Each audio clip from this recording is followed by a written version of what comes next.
Radio Kédougou, le journal avec Sotelma Malitaire.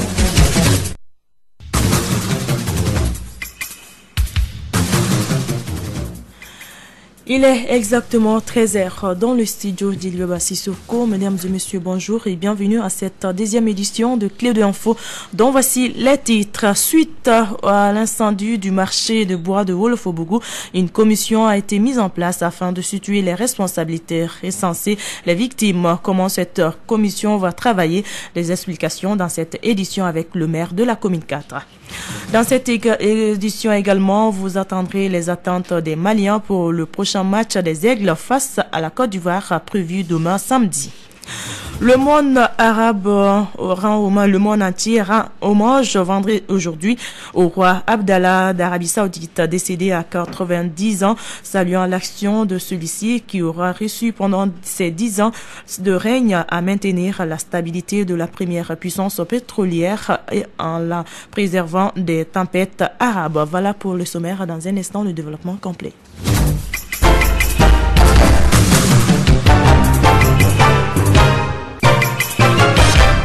Une fois de plus, bonjour. Au microphone Kanikita, à la technique Aboutouri. Je vous le disais dans le titre, jusqu'à hier, les sapeurs-pompiers étaient encore au marché de bois de Wolofobougou pour combattre l'incendie qui s'est déclenché dans la nuit du lundi au mardi dernier. Suite à cet incident, le gouverneur du district de Bamako a mis en place une commission afin de situer les responsabilités et recenser les victimes. Le maire de la commune 4 est membre de cette commission. Il nous explique comment ils vont travailler et qu'est-ce qu'il reste à faire. Siriman Bachili, maire de la commune 4. L'instruction du ministre de l'Agriculture, le gouverneur a mis en place pour évaluer, comme je te l'ai dit, la situation des victimes. Et depuis hier, on est sur ce dossier, donc on n'a pas encore terminé. Je pense que demain, on aura la fin de cette situation pour vous remettre dans la chambre. Donc ça veut dire que vous avez commis un huissier ou un avocat ou quelqu'un de droit qui est en train de travailler? Le ministre d'abord nous avait instruit d'abord de prendre les vraies victimes pour éviter les surenchères. Et hier, on a fait toute la journée en prenant les vraies victimes pour éviter les surenchères. Donc maintenant, c'est après la liste de ces vraies victimes qu'on a remis à dossier pour aller faire le conseil de dossier demain matin. Inch'Allah, il le fera. Et il va remettre ça à la commission sous l'égide du gouverneur. Et je pense que demain, les gens sauront de quoi se tenir. Donc c'est en ce moment qu'on sera le bilan matériel et les dégâts financiers. Tout à fait. Alors, quel appel pour les occupants des lieux avant la proclamation de ces données?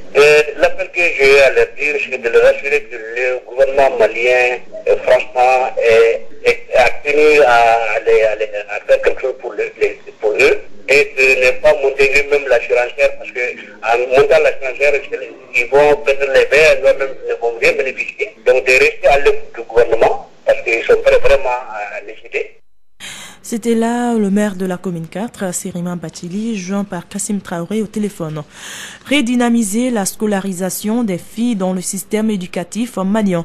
Telle est une raison d'un atelier de 3 jours qui se déroule actuellement à Ségou. Regroupant cette session de formation se veut le cadre d'une réforme de l'éducation à la base. Reportage d'Oubadambédé. Initiative des Nations Unies, cet atelier de 3 jours qui ferme ses portes ce vendredi se fixe des objectifs bien définis. Konate Kounandi Keïta, Direction nationale de l'éducation de base. L'objectif même de cet atelier, c'est de partager avec tous les acteurs de l'éducation et voir comment mettre en place des stratégies pour pouvoir booster la scolarisation des filles. Et nous sommes là dans le cadre d'une initiative des Nations Unies qu'on appelle Initiative des Nations Unies pour l'éducation des filles. Et ce test d'initiative se veut un réseau autour de la scolarisation des filles. Tous ceux qui doivent contribuer pour booster la scolarisation des filles, on a essayé de se regrouper ici pour être en réseau, mettre un comité sur place pour suivre cette scolarisation des filles. Il s'agira à la fin de l'atelier de la mise en place des comités régionaux et d'un comité national pour l'atteinte des objectifs bien définis. Diara Sitan Toumagnon, Direction nationale éducation de base. Voir dans tout le Mali pour mettre en place le comité Nguy des Nations Unies qui parle de l'égalité des sexes entre les filles et garçons pour booster l'éducation des filles. Pour cela, des recommandations sont formulées à la fin de l'atelier. Merci Douard Dambélé. Une réduction de 30 à 15 jours de délai de paiement du crédit accordé aux agences de voyage par les compagnies aériennes. Cette décision a été décrétée par l'Association internationale du transport aérien au Mali à la demande des compagnies aériennes. Elle concerne toutes les agences de voyage agréées de la sous-région et du centre. Pour bien informer leur clientèle, l'Association malienne des agences de voyage et tourisme a organisé hier au Conseil national du patronat du Mali une conférence de presse. Les points avec Fanda Diakité. Cette mesure de révision du crédit fournisseur accordé aux agents de voyage débutera dès le mois de juin prochain, d'où la nécessité pour eux d'informer la clientèle sur cette décision des compagnies aériennes. Sissé Fatimata Kouyaté, présidente de l'Association malienne des agents de voyage et de tourisme au Mali. La présente conférence de presse a pour objet de partager avec nos partenaires de la presse le contenu de la campagne communicationnelle que nous comptons mettre en œuvre pour une bonne transition du paiement mensuel au double règlement dans le même délai de nos factures avec les compagnies aériennes via le BSP. La pratique commerciale et nos rapports avec nos clients devront donc subir des adaptations. Le moindre retard dans le paiement des crédits est automatiquement sanctionné par des suspensions de lourdes pénalités. Olivier Soukar, représentant du collectif des associations internationales du transport aérien IATA. Voilà pourquoi les délais de paiement clients sont vitaux pour nous. Le recours aux banques n'étant pas une solution viable vu l'érosion constante des marges dégagées par notre activité. Et au fond, notre cœur de métier, ce sont les services de voyage, pas le crédit. C'est d'ailleurs l'occasion de remercier les clients qui nous aident déjà en payant comptant, en cash, en chèque et même en carte de crédit. Cette nouvelle mesure n'est pas seulement appliquée au Mali, mais dans plusieurs pays de l'Afrique de l'Ouest et du Centre, soit 17 pays. FEBAC 2015, une foire pour tous les goûts et pour tous les âges. Les enfants, à l'instar des grandes personnes, profitent pleinement des activités qui se tiennent en marge de la foire d'exposition internationale de Bamako. Un espace de jeu a été spécialement aménagé à la cour du parc des expos de Bamako pour les enfants. C'est un reportage de Arunaba. Joindre l'utile à l'agréable, c'est par cette formule que nous pouvons qualifier cette idée assez originale de divertir les enfants en plein cœur d'une foire. Mademoiselle Daf travaille au club récré, initiatrice de cette activité réjouissante à la 11e édition de la foire d'exposition internationale de Bamako.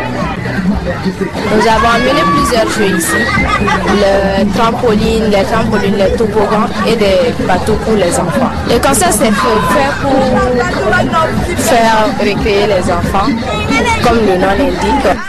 Des cris de joie et des éclats de rire des enfants inondent l'esplanade du parc des expositions de Bamako. Je m'appelle Boukassoum Attal. Je suis venu à la voir. Les jeux sont très intéressants. On s'amuse bien. C'est formidable. Et quand les enfants jouent dans un manège, les parents ne sont jamais loin. J'ai amené les petits enfants pour qu'ils viennent jouer. C'est vraiment intéressant et ça les amuse.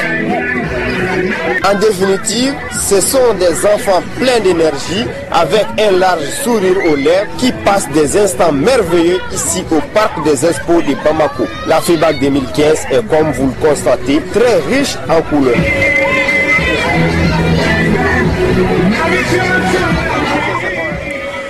De parc des expositions, direction à présent à Caille. La Cité des Rails va vibrer au rythme de la première édition de la rencontre culturelle ici Caille-Béra les 22, 23 et 24 janvier 2015 dans la salle Massamakan Djabaté et sur le terrain de football de Diabougou. Le but est de valoriser la culture du Mali en général et celle de Caille en particulier. La cérémonie de lancement a eu lieu ce jeudi. Plus de précisions avec notre correspondant Boubacar Niana.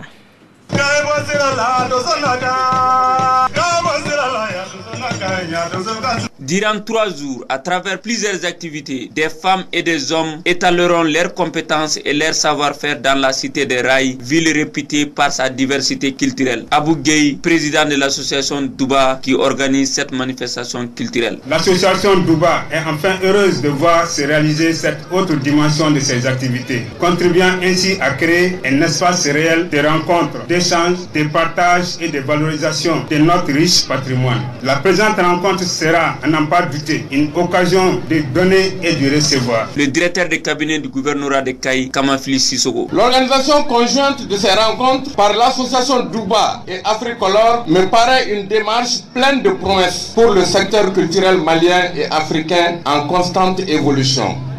En mutualisant leurs compétences et leurs ressources, les acteurs ont compris que le développement des industries culturelles ne dépend pas seulement des pouvoirs publics, mais aussi et surtout de l'effort conjugué de tous. Des conférences débats, des scènes de découverte de jeunes talents, des spectacles vivants avec des artistes vedettes comme Naini Diabaté, Djenaba et Fusco, Crazy Boy seront au rendez-vous pour faire vivre la cité des rails pendant ces 3 jours. Boubacar Nian, Radio Clédou, Kayi.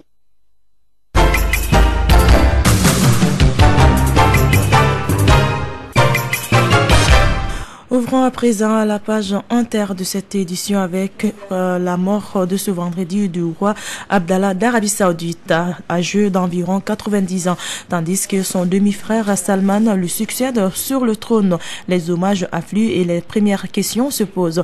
L'Arabie Saoudite est un acteur clé du Moyen-Orient. Il s'agit par ailleurs du berceau de l'islam et du premier pays producteur et exportateur de pétrole dans le monde. Outre son rôle diplomatique central dans les affaires du Moyen-Orient, le roi Abdallah est parvenu à maintenir la stabilité de la première puissance pétrolière mondiale, font notamment valoir de nombreux dirigeants dans le concert des nations. Quant au nouveau roi Salman d'Arabie Saoudite, a déclaré aujourd'hui dans son premier discours qu'il n'y aura pas de changement dans la politique du royaume après la mort de son prédécesseur Abdallah et a appelé à l'unité parmi les musulmans divisés par la guerre. Le président sierra-léonais Ernest Bai Koroma a annoncé la levée des mesures de quarantaine contre Ebola en raison du recul de l'épidémie dans le pays qui compte au plus grand nombre de cas. Les restrictions au mouvement des populations seront allégées pour soutenir l'activité économique. Il y aura plus de restrictions de ce type au niveau provincial ou local, a déclaré M. Koroma dans un discours radio-télévisé à la nation jeudi soir. En République démocratique du Congo, le Sénat vient d'adopter l'article 8 de la loi électorale dans une version amendée. L'amendement prévoit que le recensement n'empiétera pas sur la tenue des élections en 2016 et stipule que l'actualisation de la liste électorale définitive en fonction des données démographiques disponibles se fait dans le respect des délais constitutionnels et légaux prévus pour l'organisation des élections présidentielles législatives provinciales. Retour à l'actualité nationale, sport football CAN Guinée équatoriale 2015. Au compte de la 10e journée, hier, la Tunisie a pris la tête du groupe B en s'imposant 2-1 devant la Zambie. Demain, le Mali affronte la Côte d'Ivoire. Le point avec Sékou Kone. Comptant pour la 2e journée de la phase des poules de la CAN Guinée équatoriale 2015, ce jeudi à Ebébéying dans le groupe B, la Tunisie a pris la tête en s'imposant 2-1 devant la Zambie. Le Cap-Vert et la République démocratique du Congo n'ont pas réussi à se départager 0-0. Deuxième match nul en 2 matchs pour ces deux équipes. Ce vendredi, place au groupe C à Mongomo. À 16h, les Black Stars du Ghana reçoivent les Fennecs d'Algérie. À 19h, l'Afrique du Sud se mesure au Sénégal. Cette deuxième journée prend fin ce samedi à Malabo. Dans le groupe D, à 19h, le Cameroun affronte la Guinée-Conakry. Mais auparavant, à partir de 16h, il y aura le choc Côte d'Ivoire-Mali. Pour cette rencontre, le groupe malien est solidaire et conscient de l'enjeu. Henri Kasperzak, sélectionneur des Aigles. Si on arrive à garder cette rage de vaincre, ça sera bien, très bien. Parce que On a une équipe de qualité. Le Mali et la Côte d'Ivoire se sont affrontés 35 fois, dont 3 en phase finale de la CAN. Les Aigles comptent 5 victoires contre 22 pour les éléphants. 8 matchs nuls entre les deux formations. La dernière confrontation entre le Mali et la Côte d'Ivoire en phase finale d'une Coupe d'Afrique des Nations remonte en 2012 où les Aigles se sont inclinés 1-0 en quart de finale. Pour cette confrontation face au Mali, Hervé Renard, le sélectionneur des éléphants, sera privé des services de l'un de ses éléments clés, à savoir Gervinho suspendu. En revanche, pour les Aigles, l'équipe est au grand complet. Côte d'Ivoire-Mali, c'est ce samedi à Malabo à partir de 16h. Bonne chance aux Aigles. Merci Sekou Kone. Restons dans le cadre de la CAN 2015. Les sociétés de téléphonie mobile Orange et Malitel offrent tous les jours la retransmission des matchs à travers des écrans géants. À l'ACI des 1000, place CAN, de nombreux spectateurs, jeunes filles et garçons, mais aussi des adultes, sont toujours au rendez-vous. Certains spectateurs préfèrent regarder les matchs sur ces écrans. Par contre, d'autres préfèrent les suivre à la maison. Écoutons quelques-uns au micro de Mariam Kouyaté. Non, quand je suis à la maison, je suis plus avec la famille, donc voilà, ça fait un peu plus de pression, un peu de challenge, mais quand je suis un peu en public, sauf si je suis campé avec un ami ou bien quelqu'un de Sunango, il n'y a rien vraiment d'extraordinaire pour moi. Bon, ce qu'on a fait, puisque nous avons lajɛ jama fɛ o de ka di n ye, c'est-à-dire a bɛ match yɛrɛ sentiment yɛrɛ a b'a di ne ma quoi, a bɛ n lamotiver ka match yɛrɛ suivre, en même temps n bɛ ka équipe mun fana supporter, a bɛ n permettre fana vraiment ka supporter ko ɲa kosɛbɛ. Comme je travaille à la CDMI, donc je préfère de venir de voir le match. Moi, je préfère quand même de suivre ça publiquement, avec le public, quoi. Moi, je préfère vraiment de regarder le match en plein public, maintenant que vraiment de regarder ça individuellement dans la famille.